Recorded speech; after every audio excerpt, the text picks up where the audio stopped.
Assalamualaikum warahmatullahi wabarakatuh.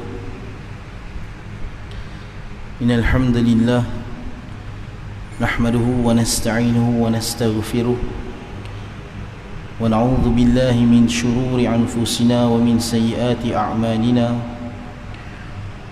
May yahdihillahu fala mudilla lahu wa may yudlil fala hadiya lahu. Asyhadu an la ilaha illallah wahdahu la syarika lahu وأشهد أن محمدا عبده ورسوله. اللهم صل على محمد وعلى آله وصحبه أجمعين. قال الله تعالى في الكتاب المبين بعد أعوذ بالله من الشيطان الرجيم لن تنالوا البر حتى تنفقوا مما تحبون وما تنفقوا من شيء فإن الله به عليم. أما بعد فإن خير الحديث كتاب الله وخير الهدى هدى محمد صلى الله عليه وسلم وشر الأمور محدثاتها وكل بدعة ضلالة أو كما قال النبي صلى الله عليه وسلم. Alhamdulillah, pertama-tama dan selamanya marilah kita bersama-sama merafakkan rasa syukur kita kehadrat Allah Subhanahu wa taala. Dengan izin dan limpah kurnianya masih lagi kita dapat merasai nikmat-nikmat yang tidak dapat untuk kita hitung, tidak dapat untuk kita kira dengan perkiraan manusia, dengan perkiraan kita. Kerana nikmat Allah cukup besar, rahmat Allah cukup luas. Dan Allah nyatakan dalam sebuah hadis qudsi, Allah berfirman, Nabi SAW bersabda, Inna rahmati taghribul ghadabi, sesungguhnya rahmatku mengatasi kemurkaanku. Jadi Alhamdulillah, dengan nikmat yang pelbagai hari ini kita masih dapat merasai nikmat iman, Islam, harta, keluarga, pekerjaan, kasih sayang. Ini semua adalah tanda kemahamurahan Allah Azza wa Jalla terhadap kita semua. Dan sewajarnya sebagai seorang hamba kita perlu berterusan menzahirkan, menunjukkan rasa syukur kita kepada Allah Subhanahu wa taala dengan berterusan melakukan segala amal kebaikan, melakukan apa yang disuruh dan apa yang dilarang ditinggalkan. Itu adalah tanda-tanda kita sebagai hamba yang bersyukur dan bertakwa, insya-Allah. Jadi hari ini kita sambung lagi dengan buku kita Keajaiban Sedekah, karya Dr. Zulkifli Al-Bakri. InsyaAllah kita masih lagi sambung dalam topik sedekah jariah, yang mana sebelum ini kita telah membacakan tentang berkaitan dengan hadis yang diriwayatkan oleh baginda Nabi SAW. Di antara beberapa amalan-amalan kebaikan yang sekiranya masih dilakukan sewaktu dia masih hidup. Waktu dia hidup, dia bersedia dengan melakukan beberapa amalan-amalan tersebut, ia boleh memberikan pahala yang berpanjangan buat dirinya walaupun selepas dia meninggal dunia. Jadi hari ini insya-Allah kita akan sentuh lagi dalam topik sedekah jariah, tapi kita akan bacakan tentang syair yang dikarang oleh Imam Asyuti rahimahullah dalam kitabnya Al-Dibaj ala Sahih Muslim, yang mana kitab ini ataupun buku ini yang mana Imam Asyuti menyatakan, meringkaskan tentang beberapa amalan-amalan bermanfaat bagi seseorang setelah kematiannya. Jadi dia bagi tahu beberapa amal-amal kebaikan, sebab amal kebaikan ini banyak, banyak. Bahkan Nabi SAW menyatakan dalam hadis Bukhari, setiap kebaikan itu adalah sedekah. Setiap perkara yang kita buat dalam bentuk kebaikan itu dia boleh memberikan pahala yang berbentuk sedekah. Jadi di sana terdapat banyak amal-amal kebaikan yang Nabi SAW tunjukkan. Akan tetapi ada beberapa amal-amal saleh ini yang sekiranya kita lakukan, dia boleh memberikan pahala yang berpanjangan, boleh dikira atau diklasifikasikan sebagai sedekah jariah. Jadi ini yang dinyatakan oleh Imam Masyuti, dan dia telah meringkaskan beberapa amalan tersebut. Idza mata ibnu Adam yajri alaihi min fi'alin ghairi ashr. Apabila anak Adam meninggal, maka mengalirlah kepadanya 10 perkara. Jadi kat sini Imam Syuuti dia menyatakan apabila anak Adam meninggal ni sama dengan apa yang Nabi SAW menyatakan dalam hadis riwayat Muslim. Dan banyak juga imam-imam lain yang meriwayatkan hadis ni, apabila matinya anak Adam. Dalam hadis riwayat Muslim, apabila matinya seseorang insan. Ini biasa, dan sebelum-sebelum ini kita telah pernah bacakan hadis ini. Ulumin bathaha wa du'a'i najl, ilmu yang disebarkannya. Ini yang pertama. Ini yang pertama. Dan hari ini alhamdulillah, di hadapan saya, ayah-ayah, tuan-tuan, ibu-ibu yang dirahmati Allah sekalian, setiap daripada kita hari ini Allah kurniakan kepada kita ilmu. Ada yang pandai mengaji, ada yang pandai mengajar, ada yang pandai ilmu, pelbagai ilmu, ilmu keduniaan. Ada yang kata apa semua ni, ini semua dunia sahaja. Dengan dunia inilah kita boleh mencari akhirat. Dengan ilmu keduniaan inilah kita boleh mencari rezeki dalam pelbagai sudut, dalam pelbagai kepakaran.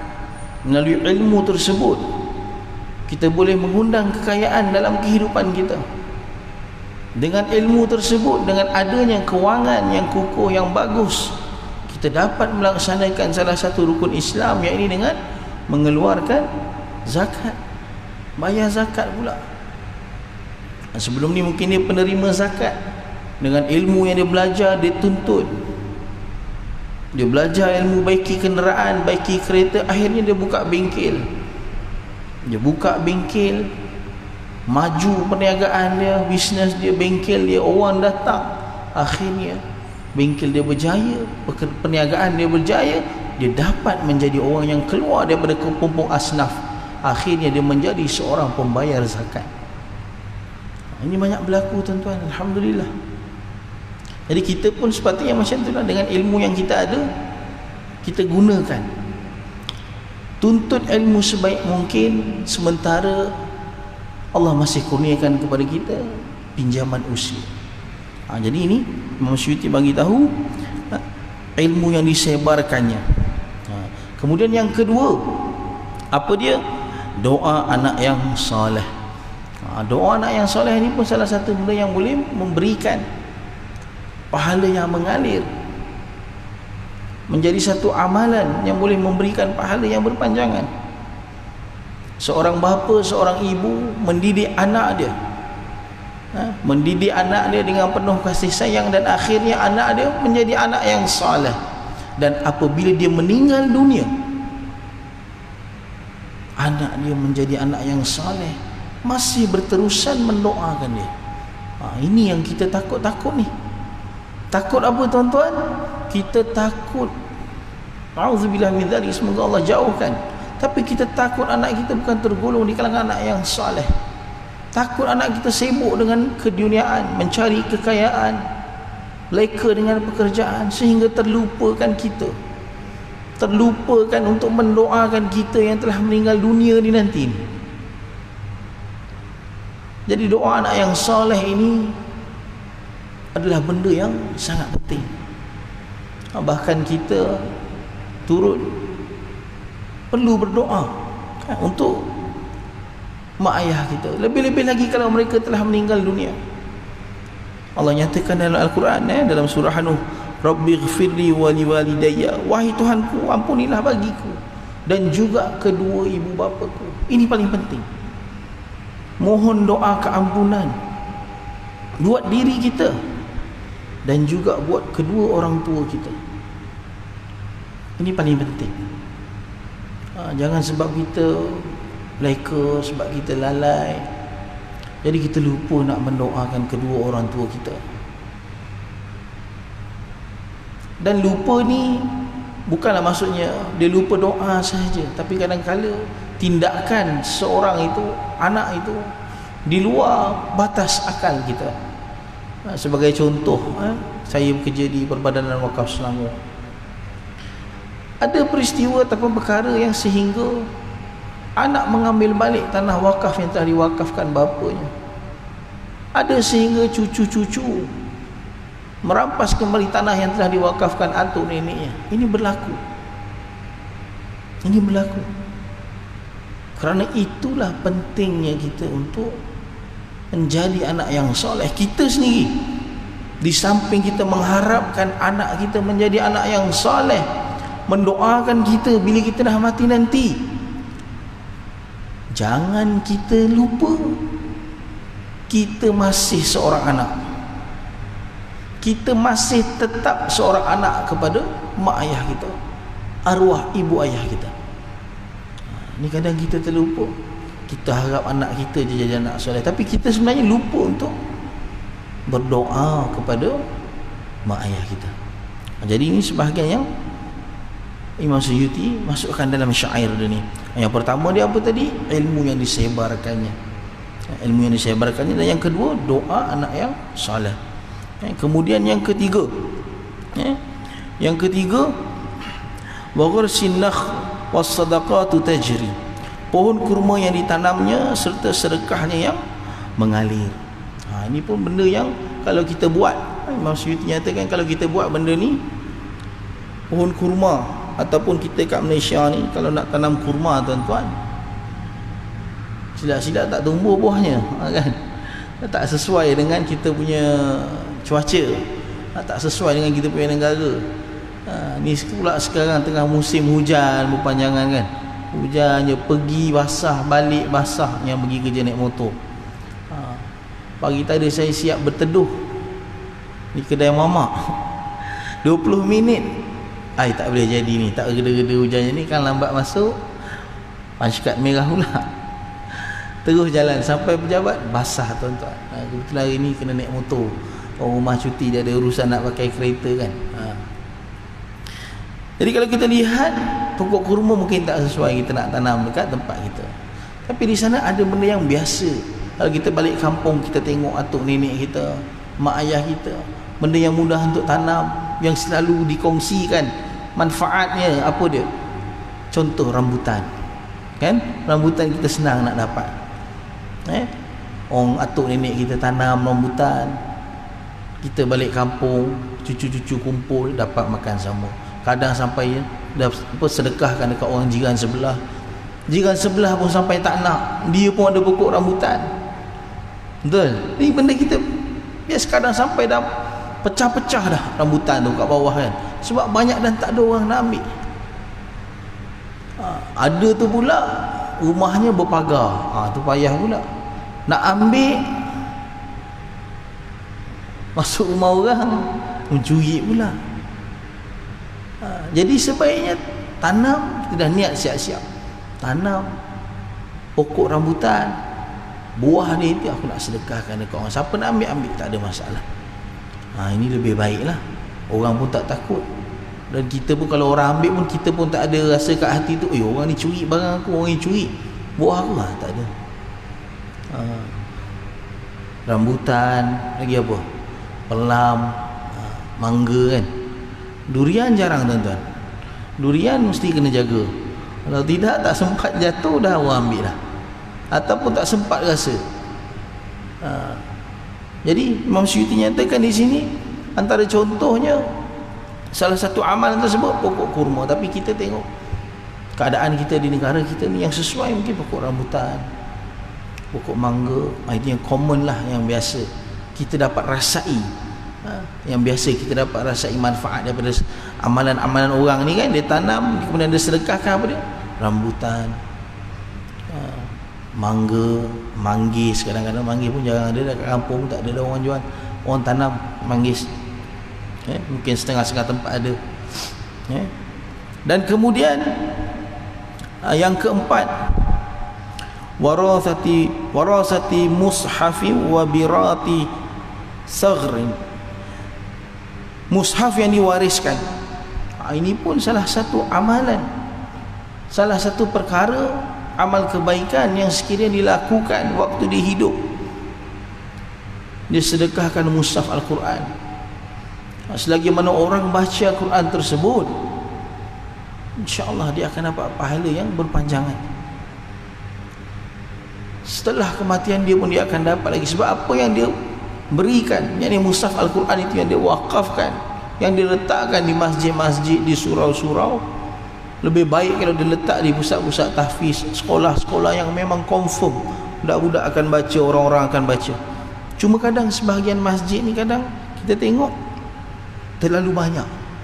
Bila terlalu banyak ni kadang orang tiap tahun dia nak bagi Al-Quran, dia tiap tahun dia nak bagi, nak wakaf Al-Quran, wakaf Al-Quran. Tapi kadang bila kita datang masjid ni tengok masih baru-baru lagi Al-Quran dia.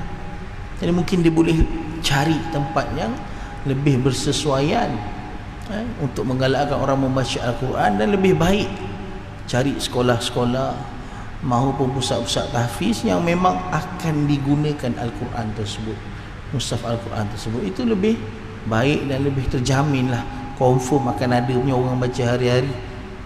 Kalau kita tengok anak-anak tahfiz kan, dia orang punya Quran tu kadang sampai dah koyak-koyak lembaran-lembaran dia kan. Makna memang dia baca, dia ngulang, dia hafal, dia belajar dan sebagainya.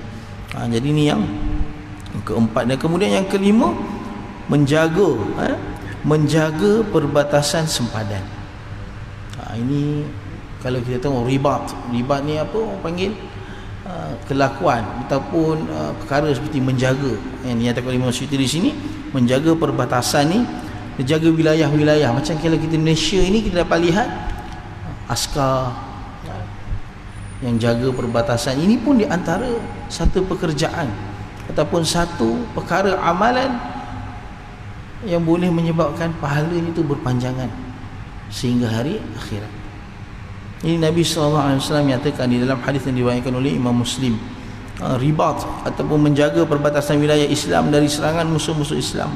Ini sehari dia menjaga sepadan-sepadan negara-negara kita, negara Islam ini daripada musuh-musuh Islam sehari, lebih baik daripada dia puasa sunat sebulan yang penuh. Sebab dia menjaga keamanan negara daripada musuh-musuh Islam. Dia menjaga negara daripada diceroboh dan sebagainya. Jadi ini termasuk dalam salah satu amalan yang kalau kita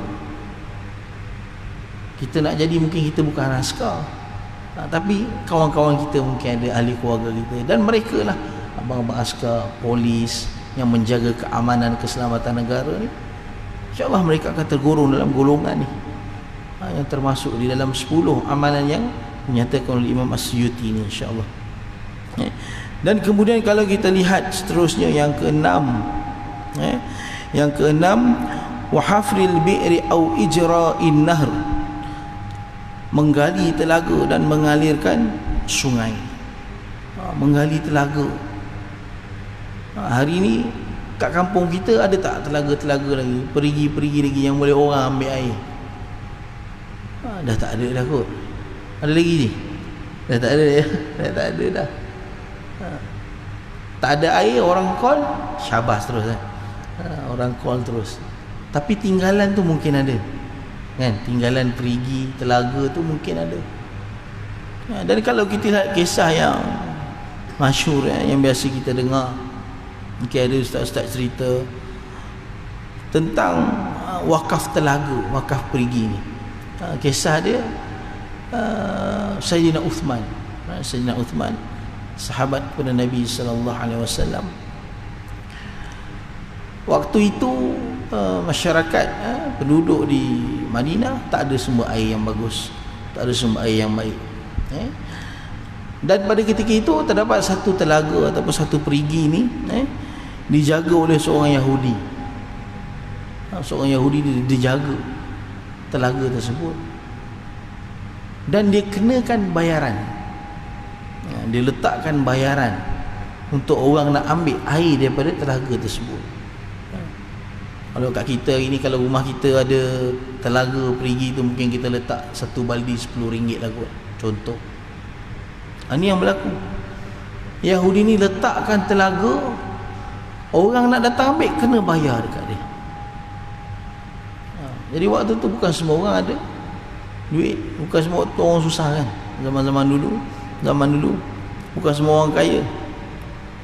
Dan kemudian perkara ini sampai kepada baginda Nabi sallallahu alaihi wasallam, dan Nabi sallallahu alaihi wasallam tawarkan syurga pada siapa yang dapat melepaskan hak pemilikan telaga tersebut dan kemudian wakafkan.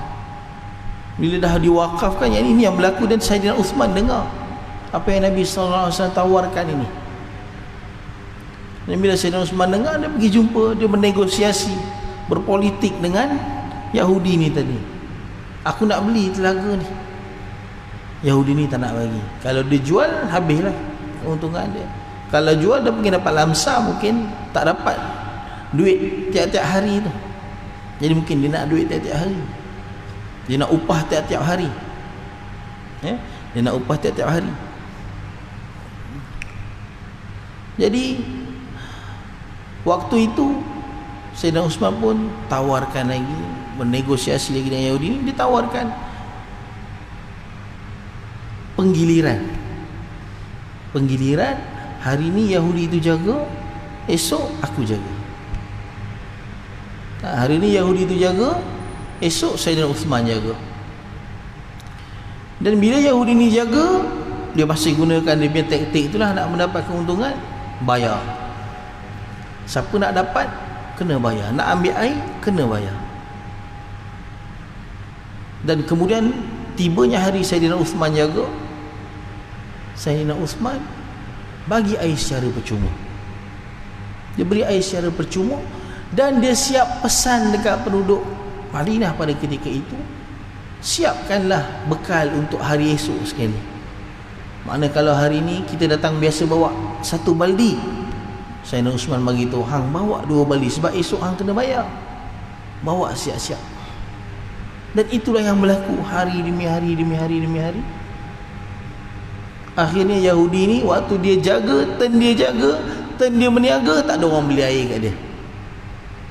Tak ada, tuan-tuan. Akhirnya dia terdesak, dia merayu orang suruh beli air dia dengan harga yang murah. Orang tak nak beli. Kalau tengok di media sosial, ada orang buat video dia, orang Arab buat video kaitan dengan telaga Ru'mah ni yang diwakafkan oleh Sayyidina Uthman ni. Kalau tengok dia punya filem tu ataupun movie ringkas dia tu, orang-orang penduduk pada itu siap simbah-simbah air dekat Yahudi tu, seolah-olah mengejek, kau waktu aku nak beli air kau letak harga yang mahal ni, aku ada lebih air, tak heran aku nak beli air kau, aku dapat air percuma lagi. Politik Sayyidina Uthman, dia negosiasi. Akhirnya Yahudi ni tertekan, terdesak, akhirnya dia jual. Akhirnya baru dia nak jual seluruh telaga tersebut. Tapi waktu tu apa yang berlaku? Sayyidina Uthman menggunakan kebijaksanaan dia, sebab kawan ni dah terdesak. Bila dah terdesak, dia nak jual harga tinggi, memang tak dapat lah. Waktu tu Sayyidina Uthman tawarkan harga yang lebih rendah. Kalau orang sekarang panggil apa? Below market price lah. Kalau orang jual rumah kan, below market price. Jual kereta, oh tak boleh ni rendah sangat ni daripada harga market, contoh. Tapi dah terdesak, tuan-tuan. Dan kemudian Yahudi ni pun bersetuju untuk menjual dengan harga yang rendah. Akhirnya Sayyidina Uthman bayar dengan harga yang diletakkan sendiri oleh Sayyidina Uthman, dan kemudian dia mewakafkan telaga tersebut, perigi tersebut. Akhirnya semua orang dapat. Di sinilah manfaat sedekah jariah itu. Kalau kita dapat lihat bagaimana hebatnya manfaat yang terbit daripada satu-satu amalan yang berbentuk sedekah jariah. Dan bila kita sebut sedekah jariah ini, seperti kisah telaga tadi, bukan hanya orang Islam, umat Islam sahaja yang boleh pakai. Bangsa lain, agama lain pun boleh turut menikmati manfaat tersebut. Jadi menggali telaga, perigi ni adalah amalan yang baik. Cuma hari ni kita mungkin dah tak adalah nak buat. Kalau ada pun mungkin kalau kita tengok iklan-iklan di media sosial, di Facebook ataupun WhatsApp, kadang-kadang kawan-kawan kita post, di luar negara masih ada buat wakaf perigi, wakaf air kan, wakaf telaga ni masih ada. Jadi kalau tuan-tuan rasa yakin dengan sistem ataupun pengurusan orang yang buat tersebut, wakafkanlah.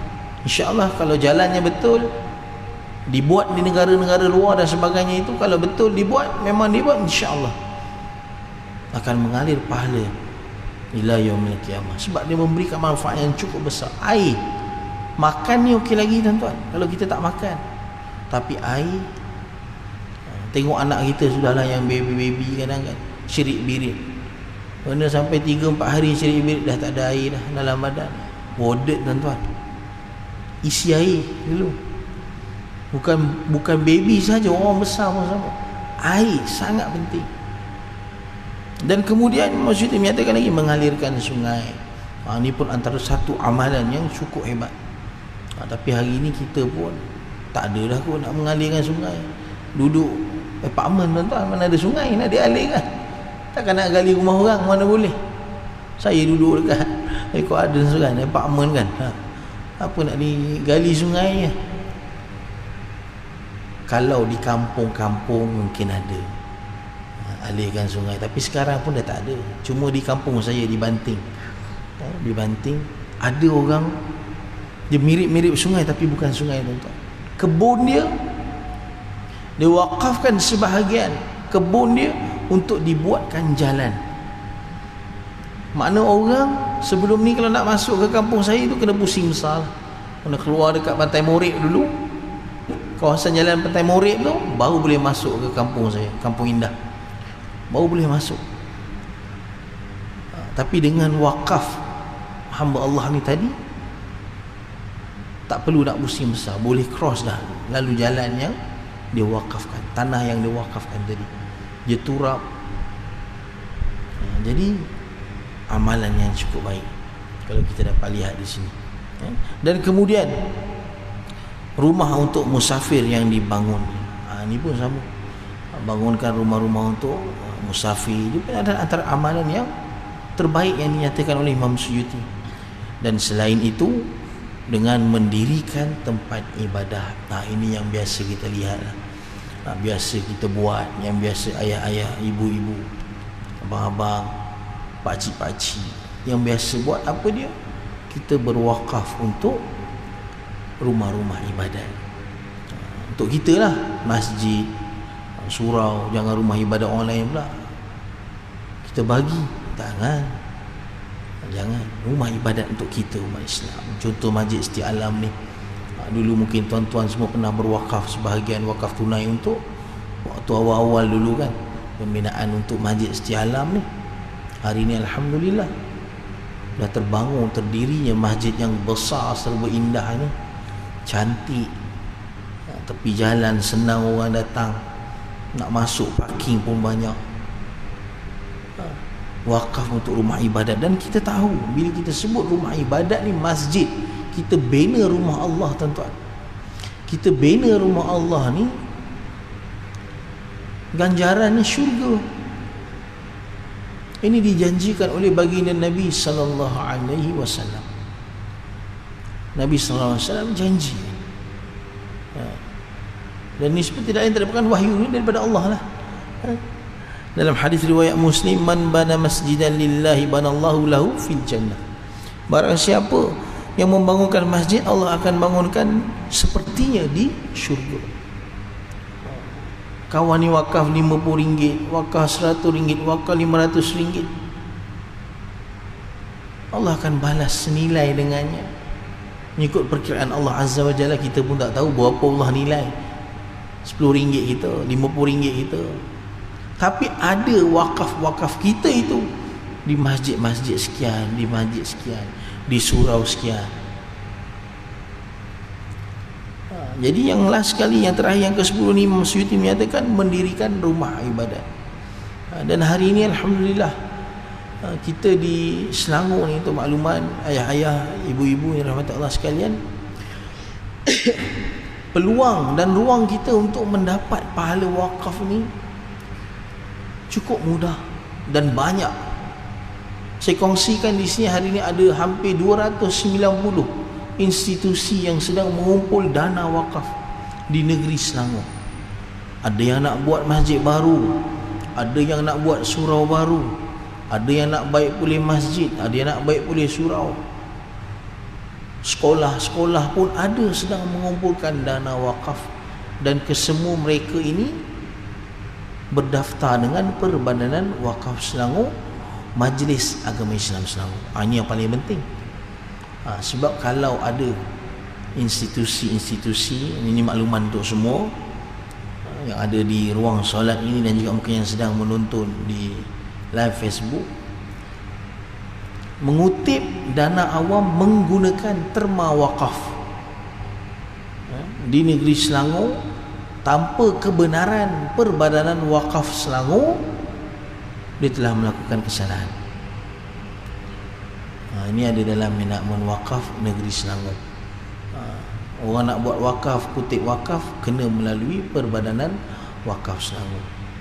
Sebab Wakaf Selangor satu-satunya pemegang amanah ataupun nazir tunggal untuk menguruskan harta wakaf di negeri Selangor. Adapun dia nak kutip pakai terma lain, dia nak pakai sedekah, infak, tak ada masalah. Tapi once dia pakai wakaf, sebab dia lebih spesifik, lebih khusus, dia kena ada kebenaran daripada Perbadanan Wakaf Selangor lah. Jadi alhamdulillah hari ini Wakaf Selangor pun kita sediakan ruang dan peluang untuk masyarakat di negeri Selangor ini untuk melazimi ibadah wakaf dengan lebih mudah, untuk dapat sedekah jariah ini lebih mudah. Kita ada macam-macam cara lah yang kita letak di media sosial, di Facebook kita. Tidak lain tidak bukan untuk memudahkan masyarakat melazimi ibadah wakaf. Dan seterusnya boleh dapat salah satu daripada apa yang dinyatakan oleh Imam Suyuti rahimahullah ini. Bahkan Nabi SAW juga menyatakan antara persediaan yang perlu disediakan sebelum kematian kita, salah satunya adalah sedekah jariah. Sebab bila kita dah meninggal dunia, dah mati nanti, tak ada benda dah kita akan bawa, kita akan ingat. Sebab waktu kita dah meninggal dunia. Dan peringatan tentang kematian ini adalah antara peringatan yang sangat memberikan kesan kepada kita.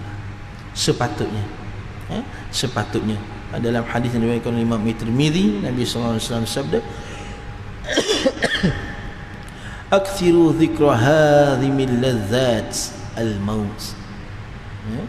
Nabi bersabda, perbanyakkanlah mengingat pemutus kelazatan, iaitu apa dia? Kematian. Sebab apa? Sebab apa kematian ini pemutus kelazatan? Syekh Abdullah bin Abdul Rahman Al-Bassam menyatakan kematian ini menghilangkan kelazatan. Yang dimaksudkan kelazatan dunia.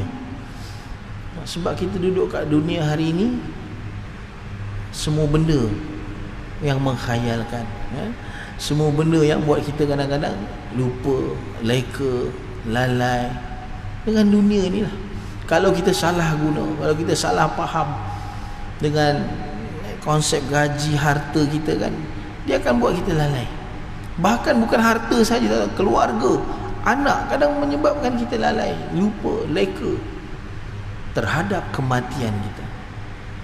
Dan ini yang Allah rakamkan dalam Al-Quran. Allah nyatakan dalam surah Al-Munafiqun ayat 9, ya ayyuhalladzina amanu la tulhikum amwalukum wala auladukum an dzikrillah wa may yaf'al dzalika faulaika humul khasirun. Wahai orang yang beriman, janganlah harta, bendamu dan anak-anakmu melalaikan kamu dari mengingat Allah dan Barang siapa yang berbuat demikian, maka mereka itulah orang-orang yang rugi. Jadi itu kelezatan dunia, harta, anak, keluarga. Jadi cara untuk kita terus melakukan segala amal kebaikan dan ingat kematian ini adalah dengan sentiasa perbanyakkan mengingat mati.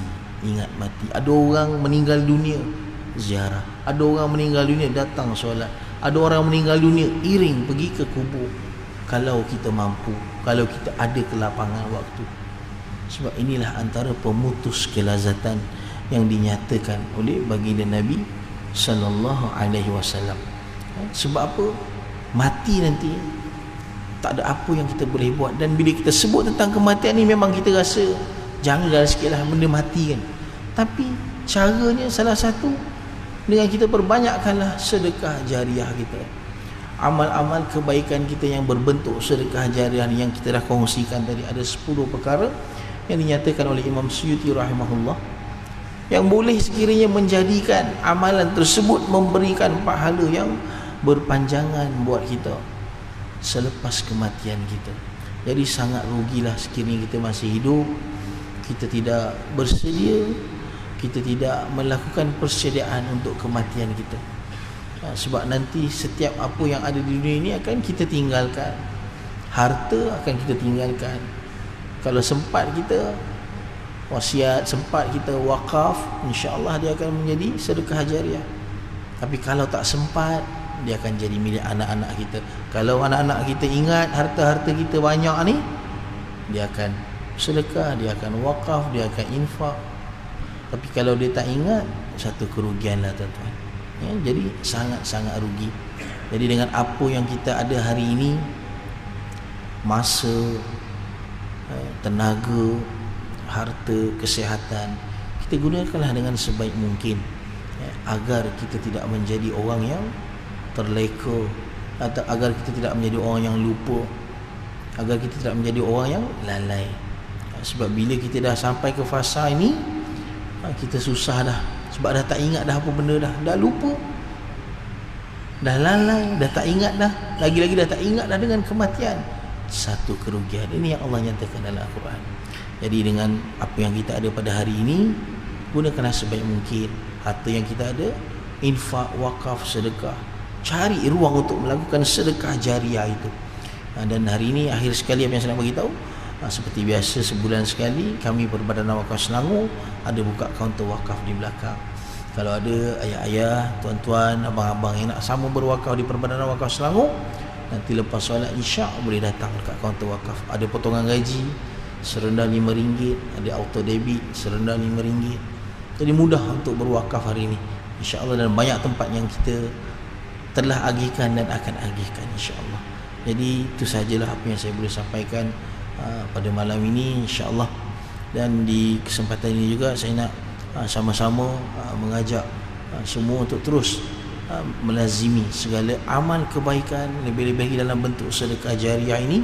Sebab ini adalah antara bekalan yang kita boleh buat, kita boleh sediakan, selagi mana ianya memberikan manfaat kepada orang, ia akan memberikan pahala yang berpanjangan buat diri kita sendiri. Dan di samping itu juga kita boleh berniat sedekah-sedekah jariah kita, wakaf kita boleh niat untuk arwah-arwah mereka yang telah meninggal dunia. Seorang lelaki bertanya kepada Nabi SAW sebab mak dia meninggal, mengejut. Dia datang jumpa Nabi SAW dalam hadis Bukhari, fahal laha ajrun in tasaddaqtu anha, adakah pahala sekiranya aku bersedekah untuk arwah ibuku? Lelaki ni tanya kat Nabi SAW. Apa jawapan Nabi? Na'am fatasaddaq anha, ada, sedekahlah untuknya. Jadi sedekah-sedekah yang kita buat, kita boleh titipkan niat sedikit untuk arwah ibu ayah kita, arwah isteri kita, mungkin anak kita yang pergi lebih awal daripada kita. Kalau makan, sedekah makan itu pun nilainya besar di sisi Allah Azza wa Jalla. Apatah lagi sedekah berbentuk wakaf yang boleh, yang menjadi sedekah jariah itu. sudah pastinya akan memberikan pahala yang lebih besar buat kita semua insya-Allah. Jadi itu saja yang saya boleh kongsikan pada malam ini. Aqulu qawli hadza wa astaghfirullahal azim li wa lakum. Assalamualaikum warahmatullahi wabarakatuh.